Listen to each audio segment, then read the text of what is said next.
fa misy taremiova ato misy moa ny tsy afaka noho ny asa aman-draharaha dia ato amin'ny akaviako ato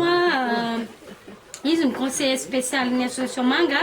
monsieur Herlaza izy ihany koa zany no vice président ny association Sifaka lay tena iara-iasa akaiky amintsika any ampitan-dranomasina any Andafy zany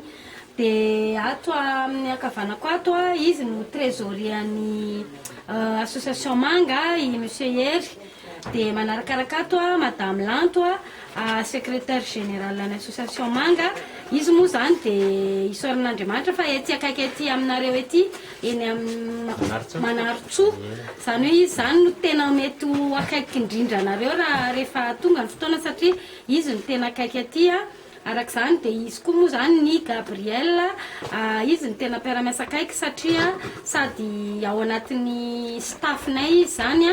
no izy koa ny andraikitra ny fakana sary rehetra araka ny hitanareo eo sy ny fiseraserana rehetra any amin'ny internet rehetrarehetra any dia izy daholo zany miandraikitra n'izany rehetrarehetra zany hoe izy zany no tena serasera ao anatin'ny association ka dia faly miaraba anareo mirary soa ary indrindra ho lavitry ny aretiny tsika menakavy ny tany moa zany efa tesy tamin'ny heriny raha mbola tsy nisy nahafantatra izy efa te ihany tamin'ny heriny